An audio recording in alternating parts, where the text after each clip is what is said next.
I would strongly argue that NEN is probably the greatest power system ever featured in all of media. It's unbelievably sturdy, versatile, and at times painfully logical. However, even then, within this limitless concept, there are still going to be people who fail so spectacularly that it makes NEN look like utter garbage. Hello and welcome to the New World Review, your source for everything anime and manga, and today we are unsealing the pits of shame within the realm of Hunter x Hunter to cast some much needed sunlight onto the worst NEN users in this series. And in particular, we are on a hunt to discover the single worst NEN user, although to do that we need to invoke the assistance of glorious science. The first step of said science being you subscribing to the New World Review in order to receive regular Hunter x Hunter content uploaded straight into your YouTube feed. Consider pressing that button the equivalent of putting on a lab coat. It is for your benefit and it will make you look much smarter than you already are. Having used the S word though, we're going to quickly run through our methodology here, and if you'd like to skip to the actual list then you can do so by heading to this time. However, I would greatly encourage you to stay, and for the less, attentive of viewers, we will have a slideshow in the bottom corner here featuring some of the ladies of Hunter x Hunter. So you just keep your eyes focused down there whilst I speak to the academics in the room. So the basic idea was to measure and quantify NEN use via 4 categories: aura, efficiency, versatility, and mastery, each of which was given a score out of 25, and they were then combined into a total score out of 100. And obviously here today we are featuring the 20 lowest of those scores. With the aura category, the idea was to measure a NEN user via sheer quantity of aura, because the more aura one has, the more they can invest into NEN use. It's kind of like money really. The more you have, the more you can make of it. Fair warning though, there are not going to be many high aura scores in this particular video. Oh no. Next up we have efficiency, which aims to determine how effectively a NEN user implements aura. Think of it this way: if Gon uses 2 units of aura to conjure a watermelon, and Killua uses 1 unit of aura to do the exact same thing, then Killua is being more efficient, and Gon is failing as per usual. Then we have versatility, which is all about determining how useful an individual's NEN use can be in any given situation. Basically, are you a Swiss Army knife of life like Moral, or are you a one-hit wonder like Komagi? And finally, we have mastery, which takes into account experience and theoretical knowledge. People who have engaged in formal NEN study will do quite well here, whilst those who developed their abilities naturally may struggle, or someone who studied formally and just sucks may struggle as well. So there's ever so many options. But with that out of the way, let's get into this disappointment fest, starting with the 20th worst NEN user in Hunter x Hunter, which will be Theta. Dipping into the manga realm immediately, we find ourselves with the very unfortunate bodyguard of 4th Prince Saradnik. And Theta ends up being pretty average in most areas due to the little we know about her. However, she does have a bit of time to shine in the mastery category, because she does have an extremely solid theoretical knowledge of NEN, although she does suffer with aura, because as of right now, Theta is nothing special there, or, well, anywhere else. All in all, Theta is kind of standard. Not a terrible user by any means, just very unlucky to catch the end of this list. Onwards to number 19 though, we stumble across one Pockel. Poor yet delicious Pockel. Another fairly average contender, although I will say that he does earn some extra points in versatility due to his ranged arrow attacks, which he clearly possesses multiple forms of for different situational uses, which is nice. I like that. The problem is the situation in which we saw him use these arrows, well, they didn't really work out too well for Pockel there. And as for aura, well, this is going to be a running theme here, but it's nothing impressive. Although I will say that an aura score of 10 is actually pretty high for this list, so good on Pockel for that, at the very least. Much lower aura comes to us in the form of one Squalor, who finds himself in 18th place, and unfortunately he's quite mediocre in most of these areas, although he does have some strength and versatility, primarily due to his manipulation affinity. Manipulation is always fun because you can make people, animals, or things do essentially anything you want, although in Squalor's case he has chosen to use dogs exclusively, so it's not the most effective use of targets. Furthermore, he clearly doesn't have the raw aura to make this manipulation efficient either, as he had to set a restriction of taking complete care of the dogs at all times in exchange for this ability. However, he is living every dog lover's dream, or I suppose he was living it. Past tense is important. But for one of the most interesting contenders on this list, I now present to you Komagi in 17th place. She is a very special NEN user and the only candidate in this entire video who achieved a perfect score in any area, which is efficiency. Komagi has incredibly low aura output, no versatility outside of the game of Gungi, and in terms of mastery, all she has is raw natural instinct, which is indeed something, but not quite enough. However, Komagi uses what little she has so damn efficiently, even subconsciously setting a restriction of death in the case that she loses a Gungi match. And you can even legitimately argue that Komagi has one of the single best individual uses of NEN in the entire series, and had events played out a bit differently during the Chimera Ant arc, I honestly don't think that Meruem ever would have defeated her. That is just how incredible Komagi's NEN use was, but under this criteria, she does fall unfortunately short. For another unfortunate candidate, in 16th place we have Zushi, and I have to say it's not really fair that he's on this list because he's a child and only just learning NEN. Not only that, but Zushi is also a very, very talented child, and 10 years from now he could find himself on the list of best NEN users. But under these conditions, he just doesn't compare very well. Understandably so, as his current aura quantity is very modest, and he lands himself in a very middling position for both versatility and efficiency, although he does score slightly above average in mastery due to being taught a phenomenal amount of theory by Wing. And all I can say is I look forward to a future where we do get to see Zushi's growth, however that day is certainly not today. Stopping off at the lovely Greed Island, now we have Abengane in 15th place, and he's a tricky one because Abengane does possess very solid mastery. In particular, he is quite wildly perceptive when it comes to NEN, and has a great theoretical understanding of the art form. Where he really falters though is pure versatility, which is to be expected since he is an NEN exorcist. Abengane possesses one of the most niche possible abilities in the entire world, only truly able to use his skill to act against NEN curses, which are already extremely rare. Although at the very least he is able to exercise curses placed on himself, so that does add some versatility points. Yeah, not a lot though. Although someone who does do quite well in versatility can be found further down this shame hole with Shchimono in 14th place. He's a natural emitter, but his primary ability makes use of manipulation, which will almost always result in an above average score for versatility. But Shchimono's ability, 11 Black Children, comes with some big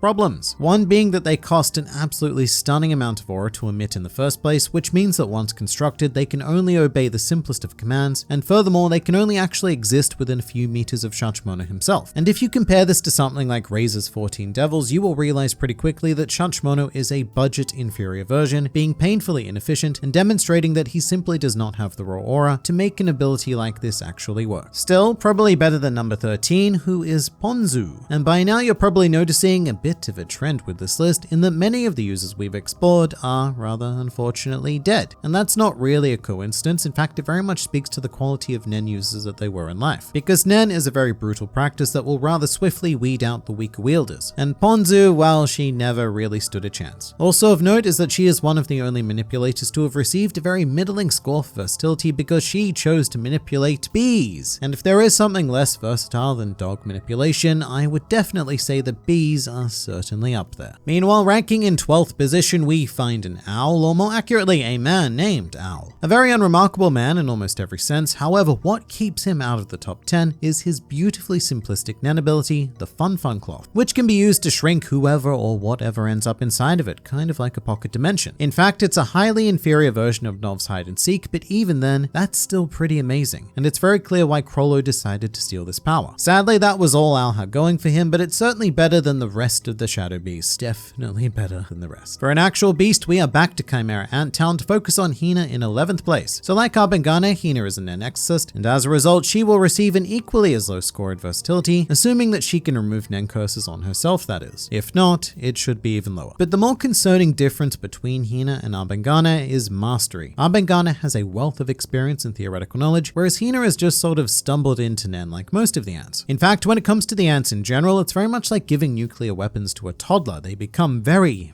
powerful, but with highly limited knowledge of what they're actually doing. Having said that though, I'm not even sure if that applies to our number 10 finisher Blosster, one of the very few Chimera ants to achieve something of a happy ending in the series, so good on him. Although there's a very simple way to think about Blosster and his NEN use, which is just an inferior version of Franklin Bordeaux from the Phantom Troop. Blosster is Franklin, just with less aura, less efficiency, far less mastery, and limited versatility because he really only does that one thing. It's very uninspired to say the least, and utterly pathetic to say the most. But in 9th place now we have another intriguing contender known only as the Meteor City Elder. And if you're an anime-only watcher, this man was basically responsible for defending the Junkyard City, which he did through his ability, the Sun and the Moon, which was effectively used to turn residents of Meteor City into kamikaze bombers, which I suppose worked well enough, but it did show a lack of, almost everything. It was efficient, sort of, and I will say that the ability was seen as useful enough to be taken by Crollo to use in a very specific scenario though, and in Crollo's defense, he did put it to much better use. But this is a clear case of NEN spawning from raw desire. There is no mastery at play here, it's just the old, I have a mission and here is my very crude way of achieving said mission. However, moving on to number 8, we have Sarasota, and I don't want to spend too much time on him because he is a failure for obvious and very well documented reasons. I do want to give him a tiny bit of versatility related credit though, because he does transmute aura to replace his lost arms, and having arms is a pretty useful thing, can confirm. Although all it really does is even out the playing field against people who didn't lose their arms when learning NEN. So yeah, that's Sarasota, you're still nowhere near the best. In fact, you're almost the worst according to this list. But now we have number 7, where we find a protagonist by the name of Leorio. And I really didn't want to shame Leorio by putting him on this list because I love the character, but he's given me very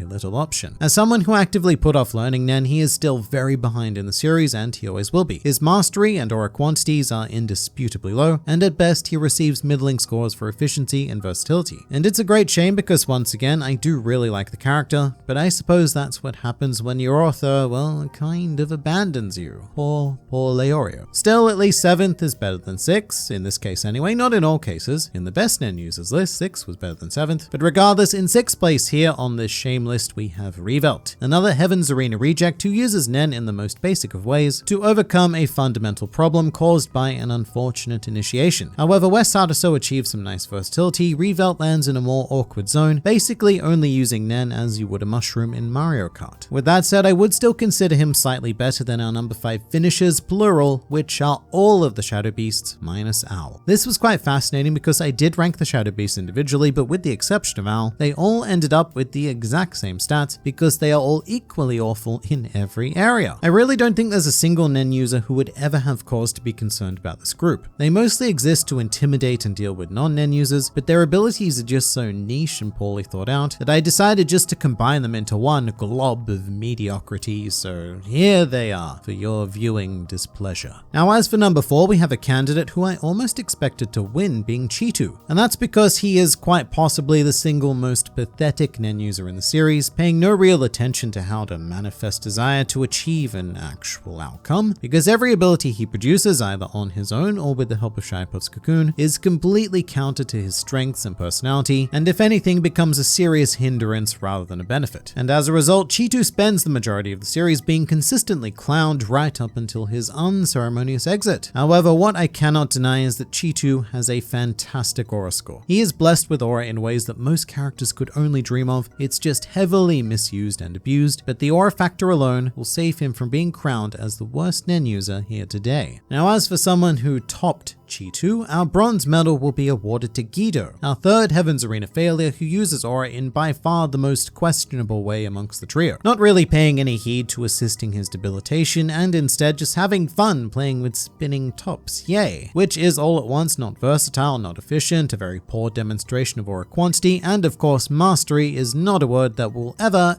apply to Guido. And you can definitely say the same for our second place finisher Zeho. And who is Zeho, you ask? Well, that's a good question. Zeho is one of the Greed Island players, and I should take this opportunity to say that I did not rank most of these players because there's just not enough information about them. However, Zeho here is a very special brand of failure who we did get quite a bit of insight on, and it was not good. Zeho is a super simple enhancer who struggles with even the basic principles of NEN. For example, he had great difficulty producing even the simplest of applications of Ren, and he was defeated by Bopobo, another character who you could essentially consider a fodder existence. So when you are worse than a throwaway antagonist, then that doesn't speak very well to you, does it, Zeho? Although, to be fair, he was definitely not the worst NEN user I discovered. Before we get to that though, let's answer a curious question, being where are Gon and Killua? So very interestingly, these two did not rank on the best NEN users list, and they're also not on this list. So where did they end up? Well, out of 119 characters, Gon fell into 35th place, whilst Killua landed slightly higher in 33rd place, which unfortunately means that they did not get to be featured in either top top 20 list, but this does make all the sense in the world to me because throughout Hunter x Hunter, Gon and Killua are consistently in over their heads. They are two talented but very young students thrust into a world of masters, and when you think about it, neither one of them ever really defeated a particularly skilled opponent outside of the Pito situation, which was an aberration. Other than that, Gon and Killua are famous for taking on low-skilled NEN users like the Heavens Arena Trash or basic Chimera Ants, and as soon as they come up against those with a decent level of NEN skill, they crumble almost immediately. Be that Hisoka, the Phantom Troop, the Royal Guard, or even Knuckle and Shoot. Gon and Killua just cannot stand up to the more experienced NEN users of this world. So much like Zushi, yes, they are really talented young lads, but just far too young and inexperienced to really compete against even 20 of this series' best NEN users. But to finally discover our number one worst NEN user in the series, it is none other than Neon Nostra. Because within her we have a sort of Komagi style situation happening just without the godlike efficiency and with significantly less natural mastery. I would almost say no natural mastery. Because I have no idea how Neon generated the lovely Ghostwriter ability, but outside of this very specific application, she seems to have limited to arguably no knowledge of NEN, and while her Hatsu is indeed very unique, it does come with some painful restrictions, one of which being that Neon can't even predict her own future. And once again, this may very well be one of the single greatest NEN abilities in the series, but in terms of NEN usage, Neon falls right to the bottom of this shame barrel and shall be ordained as the worst NEN user in all of Hunter x Hunter. And if you'd like to see more NEN fun, then please do check out this video of the top 20 best NEN users in the series. I promise there will be much less disappointment in that video, so I look forward to seeing you there.